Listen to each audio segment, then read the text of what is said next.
အား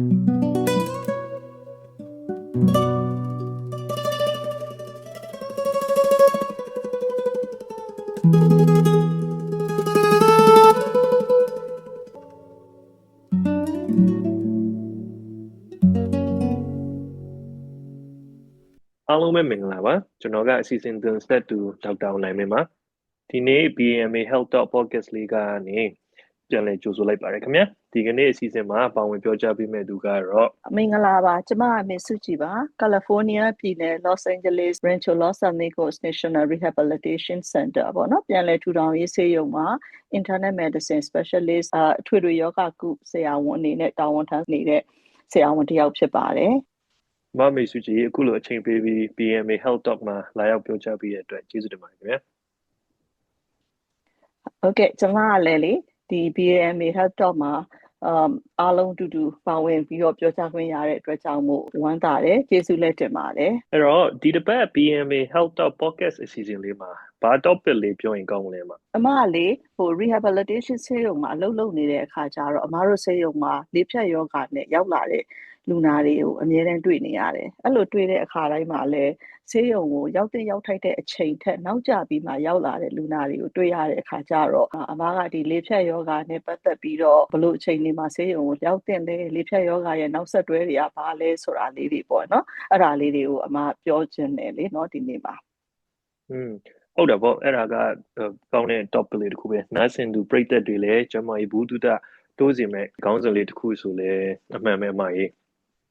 အဲ့တော့ဒီနေ့အစီအစဉ်မှာပြောပြသွားမယ့်အကြောင်းအရာတွေကတော့ထွေထွေယောဂကုဆရာဝန်ရှုထောက်ဘက်ကနေပြောပြပေးသွားမှာဖြစ်ပါတယ်ဒီအစီအစဉ်ကကျန်းမာရေးအသိပညာပေးခြင်းအတွက်ရည်ရွယ်ပါတယ်ဗျာကျန်းမာရေးအကြံပေးခြင်းမဟုတ်ပါကြောင်းဥစွာပြောပြထားခြင်းပါတယ်ဒီအစီအစဉ်လေးကနေနားထောင်ပြီးတော့ကိုယ့်ရဲ့သက်ဆိုင်ရာ primary care physician အနေနဲ့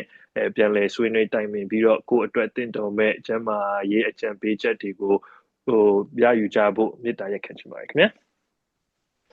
အဲ့တော့ကျွန်တော်တို့ပထမမေးခွန်းလေးနဲ့စလိုက်ကြရအောင်နော်အမဟု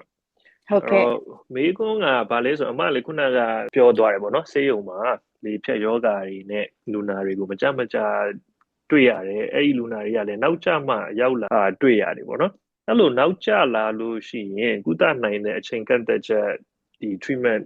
time window လေးကျော်သွားတတ်တယ်ပေါ့နော်အဲ့တော့အများပြည်သူတွေအနေနဲ့လေဖြတ်ယောဂါဖြစ်လာမဲ့အစောပိုင်းအချက်ပြလက္ခဏာတွေလို့ခေါ်တဲ့ early warning signs တွေကိုဘယ်လိုသိနိုင်မလဲဆိုတာပြောပြပေးပါလားမဟုတ်တယ်ဒီ early warning sign တွေကလေမှတ်မိရလွယ်အောင် FAST first ဆိုတဲ့အတိုကောက်ကလေးနဲ့ပြည်သူလူထုကိုအသိပေးကြတယ်ပေါ့နော် F ဆိုတာက facial drooping မျက်နှာရွယ်နေတာ A ဆိုတာ arm weakness arm လို့ဆိုလိုက်တာနဲ့လက်ကြီးပဲလှုပ်လို့မရတော့တာလို့တော့မဟုတ်ပါဘူးကိုယ်တွေလက်တွေခြေတွေအားလုံးမှာလှုပ်ရှားမှုခက်ခဲလာတာလှုပ်လို့မရတာတွေပေါ့ S ကတော့ speech difficulty စကားပြောဖို့ခက်ခဲတယ်စကားပြောတဲ့နေလုံးထွေးလာတယ်နောက်ဆုံးတီကတော့ okay အရှိရ3ခုကိုတွေ့ပြီးဟေ့ဆိုရင် time to call 911ပေါ့နော်အရေးပေါ်လက္ခဏာတွေပေါ်နေပြီးဆေးရုံကိုအရေးပေါ်သွားပါအရေးပေါ်သွားဖို့အတွက်911ကိုခေါ်ပါဆိုပြီးတော့အသိပေးပညာရှင်ပေးလေးတွေပါအဲ့တော့နောက်ဘေးခွန်းတစ်ခုကလေဖြတ်ယောဂါမှာဘယ်လိုအမျိုးအစားတွေရှိတယ်လဲအဓိကအမျိုးအစားတွေကိုနားဆင်သူပြိသက်ကြီးလွယ်နဲ့နားလည်သွားအောင်ရှင်းပြပေးပါလားမဟုတ်လေဖြတ်ယောဂါမှာလေအဓိကပေါ့ယောဂအမျိုးအစားအကြီးနှစ်ခုခွဲလိုက်ကြတယ်တစ်ခုကတော့အုံနောက်သွေးကြောပေါက်လို့ပေါ့သွေးကြောပေါက်တယ်ပေါက်တော့အုံနောက်ထဲမှာသွေးယူစီးမှုတွေဖြစ်တယ်အဲ့ဒါကြောင့်မို့ဖြစ်တဲ့လေဖြတ်ယောဂအမျိုးအစားကို hemorrhagic stroke လို့ခေါ်တယ်နောက်တစ်မျိုးကတော့အုံနောက်ထဲကိုသွားတဲ့သွေးကြောတွေပိတ်တယ်အဲ့ဒါကြောင့်မို့အဲ့အုံနောက်တရားသွေးမရဘူးသွေးမရတော့ဖြစ်တဲ့ ischemic stroke ဆိုပြီးတော့အဓိကအမျိုးအစားနှစ်ခုခွဲကြတယ်ဒါပေမဲ့ဘလို့အမျိုးအစားမှာပဲဖြစ်အုံနောက်ရဲ့သွေးကြောပေါက်တဲ့နေရာသွေးကြောပိတ်တဲ့နေရာအုံနောက်ဘယ်နေရာမှာသွေးမရလဲဆိုတာပေါ့မူတည်ပြီးတော့လေဖြတ်တဲ့လက္ခဏာတွေကတယောက်နဲ့တယောက်မတူကြဘူးပေါ့နော်အဲ့တော့လေဖြတ်ယောဂဖြစ်လာရတဲ့အကြောင်းရင်းတွေကရောဘာတွေများလဲမှာလေဖြတ်ယောဂကိုဖြစ်စေတာကလေယောဂတွေကြောင့်မို့လည်းမဟုတ်ဘူးနှစ်ခုခွဲပြီးပြောမယ်ဆိုရင်လူနေမှုပုံစံတွေပေါ့အဲ့ဒါတစ်ပိုင်းနောက်တစ်ပိုင်းကကျတော့တခြားသောယောဂတွေကလေဖြတ်ယောဂကိုပိုဖြစ်စေတတ်တာရှိတယ်ဥပမာလူနေမှုပုံစံပိုင်းနေအနေနဲ့ကတော့ဆလိတ်အလွန်ကျွန်းတောက်တဲ့လူတွေအရက်အလွန်ကျွန်းတောက်တဲ့လူတွေ illicit drugs ပေါ့နော်ဒီမူရစေဝါနဲ့ပါဝင်ဆေးတွေသုံးဆွဲတဲ့လူတွေနောက်တစ်ခုက sedentary lifestyle လို့ခေါ်တဲ့လှုပ်ရှားမှုနည်းပြီးတော့အထိုင်များတဲ့လူတွေလိုမျိုးတွေနောက်တစ်ခုက obesity ပေါ့နော်အဝါလွန်နေတဲ့လူတွေမှာလည်းလေဖြတ်ယောဂါကိုပိုပြီးဖြစ်တတ်တယ်နောက်လေဖြတ်ယောဂါကိုဖြစ်တတ်တဲ့အခြားယောဂါတွေကတော့ပြည်သူလူထုတွေမှာအများဆုံးတွေ့ရတတ်တဲ့သွေးတိုးယောဂါ hypertension စီတိုယောဂါ diabetes သွေးထဲမှာအဆီများတဲ့ hypercholesterol တို့ hyperlipidemia တို့အဲ့လိုယောဂါတွေကလေဖြတ်ယောဂါကိုအများဆုံးဖြစ်ကြတယ်ပေါ့နော်ဒါပေမဲ့တခြားသောယောဂါတွေဖြစ်ကြတဲ့ဥပမာနှလုံးခုန်လုံးမမှန်တာအများစုသိကြပါတယ် atrial fibrillation ဆိုတဲ့ယောဂါတွေလိုမျိုးနောက်တစ်ခုကနှလုံးထဲမှာသွေးခဲပြီးတော့ဖြစ်တဲ့left ventricular thrombus ပေါ့နော်အဲ့ဟာနေပြီးတော့သွေးခဲအုံနောက်ထဲကိုရောက်သွားလို့လေဖြတ်တာတွေလိုမျိုးနောက်တစ်ခုကကိုယ်ခန္ဓာမှာသွေးခဲတဲ့ယောဂါတွေသွေးခဲမှုအများစေတဲ့ယောဂါတွေဖြစ်တာတွေအဲ့လိုယောဂါတွေကလည်းလေဖြတ်ယောဂါကိုဖြစ်တတ်တဲ့ယောဂါတွေဖြစ်ကြတယ်ပေါ့နော်အခုလိုဖြစ်နိုင်တဲ့အကြောင်းအရာတွေပြောသွားတဲ့အထဲမှာသွေးတိုးယောဂါဆိုတာလည်းပါတယ်ပေါ့နော်အဲ့တော့အချို့လူတွေကအရင်ကသွေးတိုးယောဂါရှိတယ်ဆိုတာမသိခဲ့ဘူးသူတို့ကဆေးရုံကိုပထမဆုံးရောက်လာတဲ့အချိန်လိုက်တဲ့အချိန်မှာသွေးပေါင်ချိန်အရင်မြင့်နေတာတွေ့ရတယ်အဲ့လိုမျိုးကြီးပြောကြရပေါ့နော်အဲ့တော့အဲ့လိုမျိုးဖြစ်ရတာကဘာကြောင့်လဲအဲ့ဒါကိုဘယ်လိုနားလည်သင့်လဲဒီလေဖြတ်တယ်ဆိုပြီးစပြီးတိလိုက်ပြီးတော့ဆေးရုံရောက်လာတဲ့အချိန်မှာအုံနောက်ကကိုယ်တိုင်ကလည်းအိုးငါတော့သွေးရဖို့လိုအပ်တယ်ဆိုပြီးတော့အုံနောက်ရဲ့ဒီ compensatory mechanism ပေါ့နော်သူ့အုံနောက်ကိုသူကာကွယ်ဖို့လိုအပ်တဲ့ mechanism ဖြစ်လာတဲ့အတွက်ကြောင့်မို့လူကိုယ်ခန္ဓာထဲမှာ mechanism တွေဖြစ်ပြီးသွေးပေါင်တွေကတက်နေတတ်တယ်သွေးတို့ယောဂမရှိတဲ့လူမှာလည်းသွေးပေါင်တက်တတ်တယ်သွေးတို့ယောဂရှိပြီးသားအခန့်ရှိတဲ့လူကတော့ပိုပြီးဆက်ပြီးတက်နေဖို့အတွက်ကပိုဖြစ်နိုင်တာပေါ့အဲ့ဒါကြောင့်မို့အမားတို့တွေကဘာဖြစ်ရလဲဆိုတော့ဒီလူတွေရဲ့သွေးပေါင်တွေကိုဆက်ပြီးတော့စောင့်ကြည့်ရမယ်စောင့်ကြည့်ပြီးတဲ့အခါမှာအချိန်တိုင်းတာတစ်ခုမှာဒီလေဖြတ်တဲ့ဥစ္စာနေကျသွားပြီအချိန်ကျသွားပြီဆိုတဲ့အခါကျရင်သွေးတိုးဆက်ပြီးရှိနေခဲ့တယ်ဆိုရင်တော့ဒီလူဟာငကိုယ်တွေကသွေးတိုးယောဂရှိနေတာကိုမသိဘဲနဲ့သွေးတိုးယောဂရှိနေတဲ့လူဖြစ်နိုင်တယ်နောက်တစ်ခုကငကိုယ်ကသွေးတိုးအခန်းရှိတဲ့လူဆက်ပြီးသွေးတိုးနေတဲ့လူဖြစ်နိုင်တယ်ပေါ့နော်စခြင်းမှာလည်းဒီမှာပြောခဲ့တယ်ပေါ့နော်ဒီ early warning sign အစောပိုင်းလက္ခဏာတွေကဘယ်လိုကြည့်ရမလဲဆိုတဲ့ဟာ fast ဆိုတဲ့ဟာပေါ့နော်အဲ့တော့ကျွန်တော်တို့ရဲ့နားဆင်သူပရိသတ်ကြီးတွေကအဲ့ fast ဆိုတာကိုသိပြီးတော့ကိုမိသားစုဝင်တယောက်ယောက်ကိုကူညီပေးလိုက်နိုင်တယ်ဆေးရုံကိုလေးဖြတ်ပြီးတော့သတ်မှတ်ထားတဲ့အချိန်တွင်းမှာရောက်လာအောင်ပို့နိုင်ခဲ့တယ်ပေါ့နော်အဲ့လိုချိန်တွင်းမှာဆေးရုံကိုရောက်လာခဲ့ပြီဆိုလို့ရှိရင်ဘလို့အရေးပေါ်ကုသမှုတွေလုပ်ပေးနိုင်မလဲဆိုတာနည်းနည်းရှင်းပြပေးပါဦးဘယ်လောက်အရေးကြီးလဲဆိုတော့เนาะ times it brain လို့ပြောကြတယ်အမားတို့ရဲ့အချိန်တိုင်းအုံနောက် cell တွေပဲဥပမာဆေးရုံ1မိနစ်ရောက်တာနောက်ကျခဲ့ရင်သန်းနဲ့ချီတဲ့အုံနောက် cell တွေကလေပျက်စီးနိုင်တယ်အဲ့ဒါဆိုတော့ဒီလေဖြတ်တယ်ဆိုပြီးလက္ခဏာကိုသိရပြီ။ Okay ဆေးရုံကိုရောက်လာတဲ့အခါမှာဆိုရင်ပထမဦးဆုံးကဘာလုပ်ကြမလဲဆိုတော့အုံနောက်ကိုအမားတို့တွေကကွန်ပျူတာဓာတ်မှန်ပေါ့ CT scan တွေရိုက်ကြမယ်။ဒီအုံနောက်သွေးကြောတွေကိုလည်းလေ့လာတဲ့ CT angio ဆိုပြီးတော့ဒီအုံနောက်သွေးကြောလေ့လာတဲ့ scan တွေရိုက်ကြမယ်။အဲ့လိုရိုက်ကြပြီးတဲ့အခါကျတော့အုံနောက်ထဲမှာသွေးယိုစီးမှုကြောင့်ဖြစ်တဲ့ stroke လားမဟုတ်လားဆိုတာကိုကြည့်ကြတယ်။အကယ်၍သွေးယိုစီးမှုကြောင့်ဖြစ်တဲ့ hemorrhagic stroke မဟုတ်ဘူးဆိုရင်တော့အမားတို့ကဒီသွေးပျော်ဆေးခေါ်တဲ့ဒီ thrombolytic therapy ကိုပေးလို့ရမရဆိုတဲ့အခြေအနေကိုကြည့်ကြတယ်။အကယ်၍ဒီလူနာဒီပေးလို့ရတယ်ဆိုတဲ့အခြေအနေရှိတယ်ဆိုရင်ဒီ thrombolytic therapy ကိုပေးကြတယ်။နောက်တစ်ခုကလည်းဒီသွေးကြောတွေကိုလေ့လာကြည့်လိုက်တဲ့အခါမှာဒီသွေးကြောတွေမှာသွေးခဲတွေပိတ်နေတာတွေရှိရင်လေအခုမှဆိုရင်တော့လေ mechanical thrombectomy လို့ခေါ်တဲ့ဒီအုံနောက်ဒီသွေးကြောတွေကသွေးခဲတွေကိုဖယ်ထုတ်ပြီးကုသတဲ့ဒီတွေနဲ့လေသူကသွေးခဲကိုဖယ်ထုတ်လို့ရတယ်။ဒီလိုအရေးပေါ်ကုသမှုအပြင်မှာလေဖြတ်ယောဂါကိုဖြစ်ပြီးချင်းမှာနောက်ဆက်တွဲဖြစ်လာတဲ့အုံနောက်ရောင်တာလို့ပဲပြောရမှာပေါ့နော် cerebral edema လို့လိုမျိုးအဲ့ edema ကြောင့်မို့တခါဆက်ပြီးအုံနောက်ကျွံတာဖြစ်တဲ့cerebral herniation တွေ brain herniation တွေအဲ့လိုမျိုးတွေမဖြစ်အောင်လဲကာကွယ်မှုတွေကိုပြုလုပ်လို့ရတယ်ဖြစ်မယ်လို့ယူဆခဲ့ရင်လည်းအရေးပေါ်ခွဲစိတ်ကုသတာတွေဆေးပေးတာတွေအားလုံးကိုဆက်ပြီးကုသလို့ရတယ်ပေါ့နော်နောက်ပြီးတော့ဒီလေဖြတ်ယောဂဖြစ်တဲ့လူတွေမှာလေအစာမျိုးကခက်ခဲတဲ့လူတွေရှိတတ်တယ်ဒီအစာမျိုးတဲ့ခက်ခဲတဲ့လူတွေကအစာမျိုးလိုက်တဲ့အချိန်မှာအစာလမ်းကြောင်းနဲ့ဝင်ရမယ်အစာဒီအစာတွေကအဆုတ်ထဲကိုဝင်သွားနိုင်တဲ့ နောက်ပြီး even ဒီလူနာရဲ့ဇတွေးကအဆုတ်ထဲကိုဝင်သွားနိုင်ပြီးတဲ့အခါကျတော့အဆုတ်ရောင်တာတွေအပြင်တခြားအရေးကြီးတဲ့နောက်ဆက်တွဲပြဿနာတွေလည်းဖြစ်နိုင်တယ်အဲ့လိုဖြစ်တာတွေကိုလည်းဒီအချိန်တိုအတွင်းမှာရောက်တဲ့လူတွေမှာပို့ပြီးတော့စောစောကုသချက်ကိုရရှိနိုင်တယ်အဲ့လိုမျိုးအချိန်ကချက်ကိုကြော်သွားပြီးတော့မှဆေးရုံကိုရောက်လာတဲ့လူနာတွေအတွက်ကြတော့ဘယ်လိုကုသနည်းတွေရှိသေးလဲဆိုတာလည်းရှင်းပြပေးပါဦးပါဒီလိုအချိန်ကြီးနောက်ကျပြီးမှရောက်လာတဲ့လူတွေမှာလည်းကုသနည်းမရှိဘူးတော့မဟုတ်ဘူးเนาะအမားတို့ကပထမဒီအချိန်ကြီး critical window အထဲမှာရရင်ပြောတဲ့ပြန်လဲကဲတင်ချင်းလို့ခေါ်တဲ့ကုသနည်းကိုဖြစ်ကြမယ်ဒါပေမဲ့နောက်ပိုင်းကိုရောက်လာတဲ့အခါကျတော့အမားတို့ရဲ့ကုသတဲ့ဒီရည်ရွယ်ချက်ကဘယ်လိုဖြစ်သွားမလဲဆိုတော့လေဖြတ်ယောဂါကိုပိုမဆိုးအောင်ထိမ့်သိမ့်မယ် recovery ပေါ့ပြန်လဲထူထောင်ရေးကိုပြုတ်လုပ်နိုင်ဖို့အတွက်ကိုလိုအပ်တဲ့ယောဂါတွေကိုထိမ့်သိမ့်ကုသခြင်းတွေကိုဆက်လုပ်သွားရမယ်ဥပမာဆိုရင်အမရှိမှပြောခဲ့တယ်လေဖြတ်ယောဂါသွေးတိုးရှိတဲ့လူတွေစီးချိုနှလုံးသွေးကြော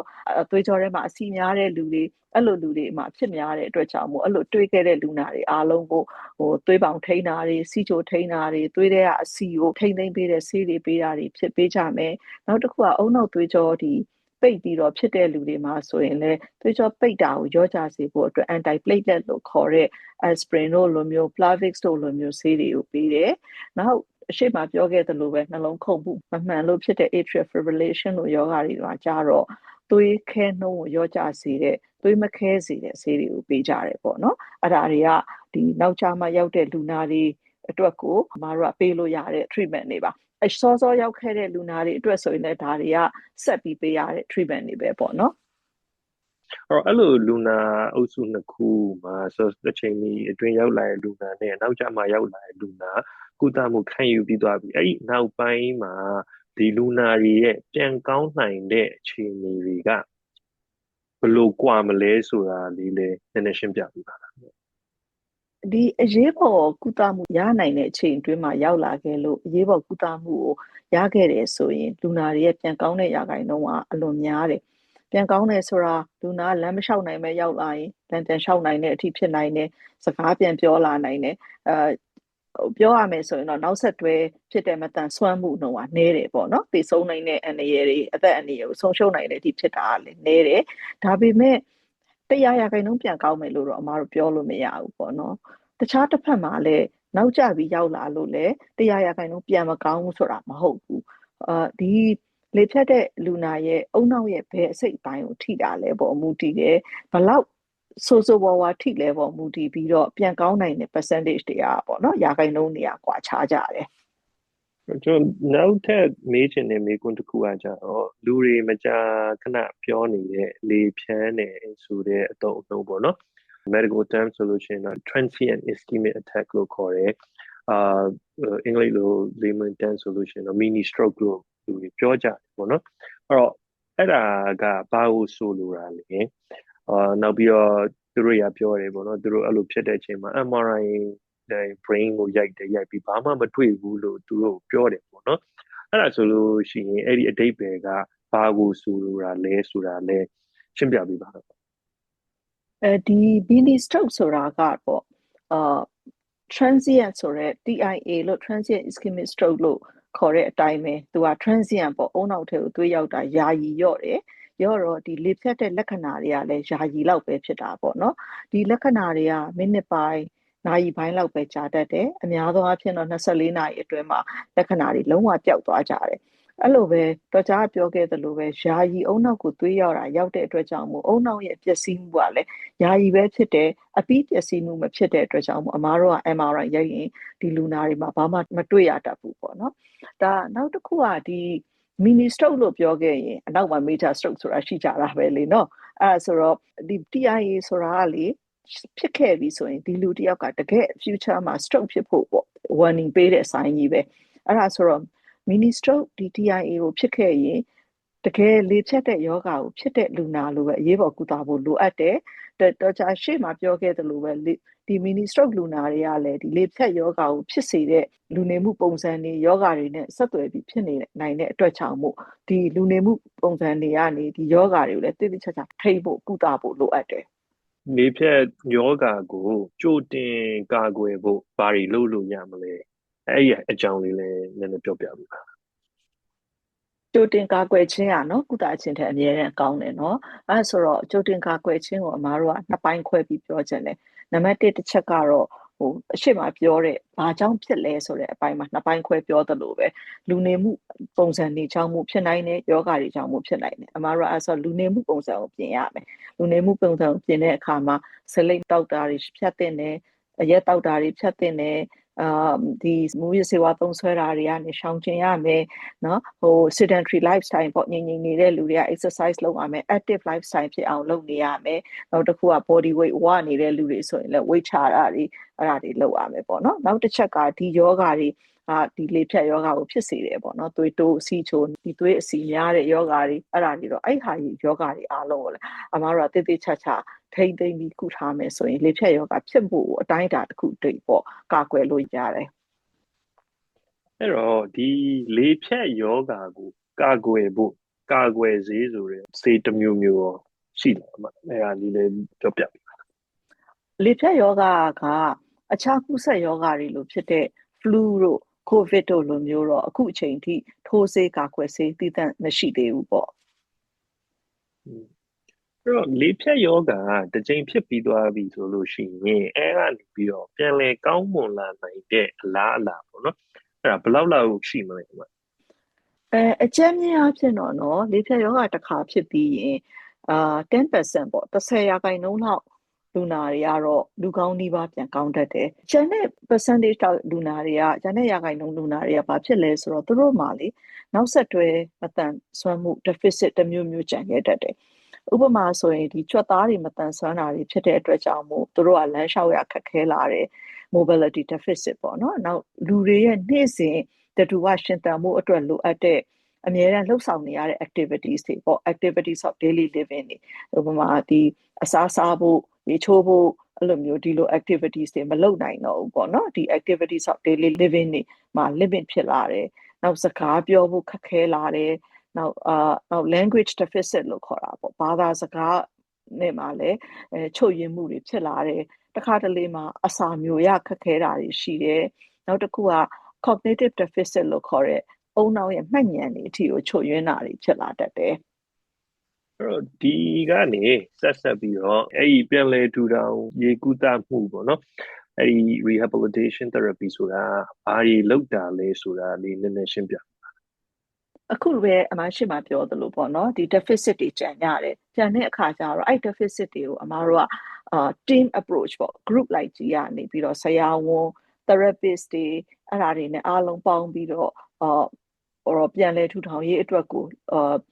ကုသပေးချတဲ့ဟာတွေပေါ့အဲ့ therapist တွေမှာဘာတွေပါမလဲဆိုတော့ physical therapy ပါမယ် occupation therapy ပါမယ် speech and language therapy တွေပါမယ်အဲ့ဒါတွေနဲ့ဒီအုပ်စုလိုက်ကြီးရနေပြီးတော့ဒီပြန်လဲထူထောင်ရေး therapy တွေ program တွေလုပ်ပေးတာကို rehab therapy လို့ပြန်လဲထူထောင်ရေးကုသမှုလို့ဆိုလိုတာပေါ့နော်အဲ့မှာအမကနည်းနည်းလေးထပ်ပြီးရှင်းပြချင်တယ်ဘယ် therapist ကဘာကိုတာဝန်ယူပြီးလုပ်ကြလဲပေါ့နော်physical therapy ဆိုတာ physical therapist တွေကဦးဆောင်ပြီးလုပ်တယ်အဲ့ physical therapist ကဘာကိုအဓိကထားပြီးလုပ်လဲဆိုတော့အကျန်းပြောရရင်တော့ခြေထောက်ပေါ့သူတို့က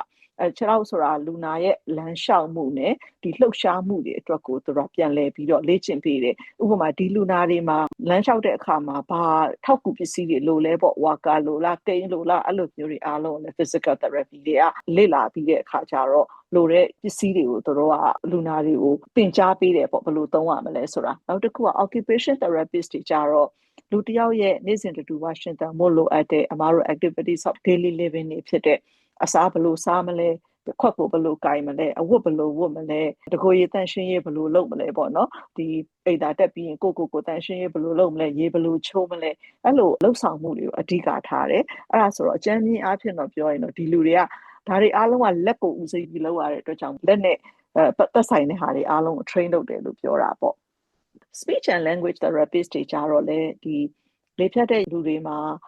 မှတ်ဉာဏ်ချွတ်ယွင်းတာတွေရှိတတ်တယ်ဆိုတော့မှတ်ဉာဏ်လေ့ကျင့်ခန်းတွေလုပ်တယ်စကားပြောချွတ်ယွင်းတာတွေဖြစ်တော့စကားပြောလေ့ကျင့်ခန်းတွေကိုလုပ်ပေးတယ်အစာမျိုးချရင်ခက်ခဲတာတွေတွေ့ရတတ်တော့သူတို့ကအစာမျိုးတဲ့အခါမှာအခက်ခဲရှိမရှိစစ်ဆေးတယ်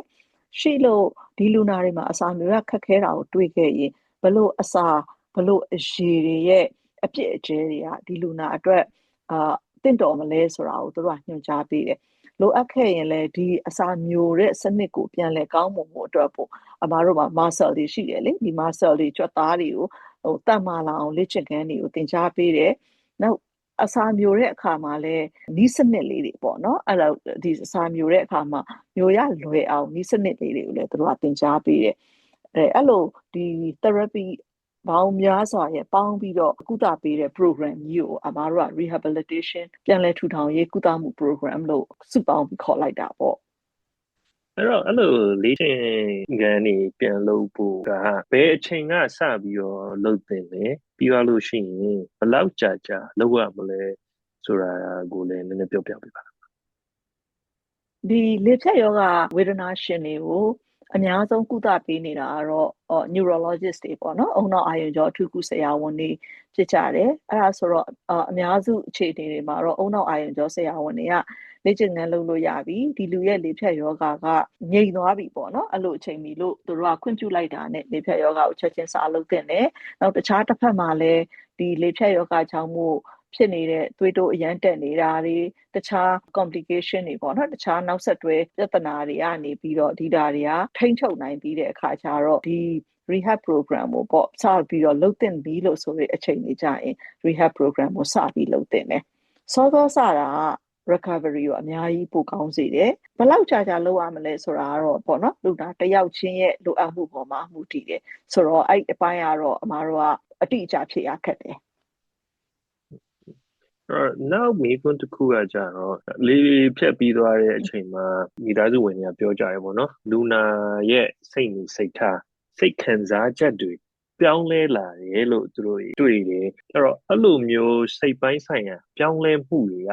ဒီလေဖြတ်ယောဂနဲ့ဘယ်လိုဆက်နွယ်လဲဆိုတာလေးလည်းနည်းနည်းရှင်းပြပေးပါဒီလေဖြတ်ယောဂဝေဒနာရှင်တွေမှာလေသူတို့ဒီအုံနောက်ထဲမှာအမားတို့ရဲ့ထိန်းချုပ်မှု system တွေပျက်စီးတယ်ပျက်စီးတဲ့အခါကျတော့ pseudobabal effect လို့ခေါ်တာပေါ့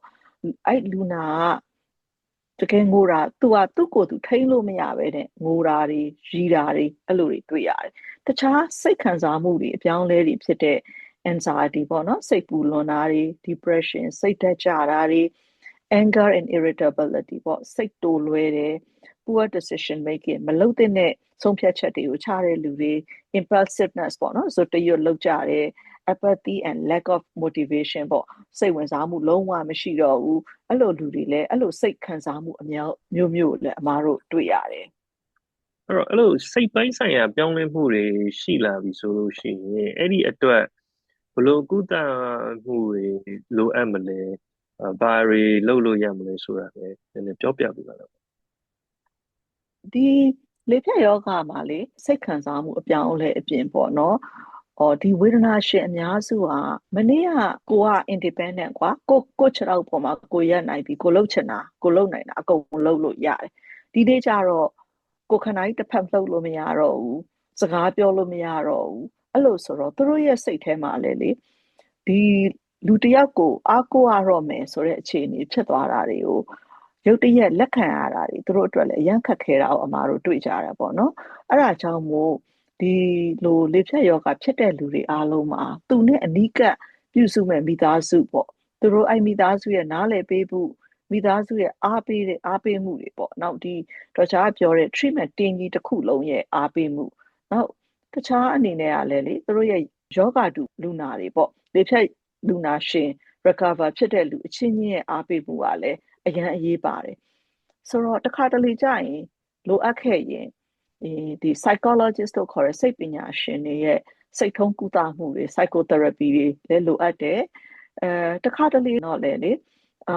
စိတ်ပညာရှင်တွေမလောက်တော့ဘဲနဲ့စိတ်ယောဂအထူးကုဆရာဝန် psychiatrists တွေနဲ့တွေ့ထိပြီးတဲ့အခါကျတော့ဆေးပေးပြီးကုသဖို့လိုအပ်တဲ့အခြေအနေအထိလိုအပ်ကြတယ်အဲ့တော့ခုမေးချင်တဲ့ဟာကလူတချို့မှာရှိနေတဲ့